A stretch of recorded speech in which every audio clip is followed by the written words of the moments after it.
Fala galera, estamos aí para mais um vídeo do nosso canal Futebol Show. E, galera, hoje a gente voltou para falar do Vasco da Gama. Eu sei que é difícil falar do Vasco da Gama, galera. Eu vim até para uma outra área aqui, ó. Já tá no clima aqui da Barbie. Então botei aqui, foi painel fundo rosa aqui para entrar um pouco no clima. Porque falar do Vasco tá pesado, né, galera? Tá muito pesado falar do Vasco. Mas vamos lá. O Vasco ontem perdeu mais um jogo, né? O Vasco perdeu mais um jogo. E tá difícil pro Vascão. Tá muito difícil. Porque vamos comentar, galera. Das outras vezes que o Vasco caiu, o Vasco a essa altura tinha mais ponto do que tem agora. Muito mais pontos. Ou seja, a situação é desesperadora. Desesperadora. Porque o Vasco, nos anos anteriores a que ele caiu, ele tinha bem mais pontos do que tem agora. E o Vasco perdeu de 2-0 e poderia ter sido mais. Mas alguns comentaristas falam que conseguiram ver evolução no time do Vasco. Eu sinceramente vi muito pouco. Eu vi o Pumita Rodrigues lá caindo de bunda no chão, pisando na bola. Isso que eu vi. De futebol mesmo, pouca coisa mudou. E o Vasco continua nessa saga aí de tentar melhorar o time, contratações não tão boas, que não muda o patamar do Vasco. O patamar do Vasco não sobe, pelo menos se mantém no que está.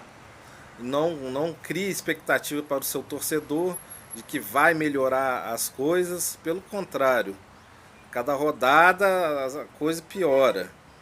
E a situação do Vasco vai chegando num nível desesperador de as coisas não se acertarem.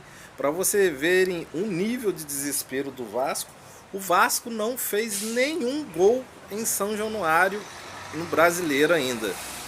Fez gol no Maracanã, quando jogou contra o Palmeiras, e levou aquele jogo para o Maracanã, e fez gol lá no campo da Portuguesa, lá na Ilha do Governador. Fez gol lá e não fez gol em São Januário.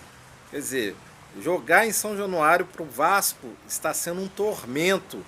Em vez de ser solução, está sendo um tormento, galera. Olha bem, é mole isso. O São Januário, em vez de ser um aliado, está sendo um tormento para o Vasco. O Vasco não consegue fazer gol em São Januário. Então, o Vasco aí está tentando trazer um centroavante, o Abel Hernandes, aí, que já é um jogador veterano. Vendeu Pedro Raul, que até então não tinha dado certo. Meio sem paciência também o Vasco. Não sei se o Abel Hernandes é melhor do que o Pedro Raul. Na minha visão não é. Mas ele já estava sendo perseguido para a galera. Foi um bom dinheiro para o Vasco e foi um bom negócio para ele, para o Pedro Raul também, porque ele estava nessa pressão aí, ele preferia ir embora. Mas a verdade é que a situação é muito difícil para o Vasco. O Vasco tem que começar a reagir agora. O Vasco não tem tempo para melhorar. Por exemplo, empate para o Vasco não serve de nada. A situação do Vasco é essa. Empate não serve de nada. O Vasco tem que ganhar jogos. Ganhar. Empatar não serve para nada. Então esse é o desespero. E isso está afetando até comentarista aí, que o nosso querido Dé Aranha pediu para sair dos jogos do Vasco, para a Rádio Tupi não escalar ele em jogos do Vasco, porque é muito sofrimento. Então essa é a situação do Vasco. Situação difícil, complicada. Vamos ver aí cenas do próximo capítulo. E fique aí que vai ter mais aí vídeos aí falando sobre o Vasco, falando sobre muitas coisas. Ok, galera? Se inscreva, deixe seu like e até o próximo vídeo. Falou, galera? Aquele abraço.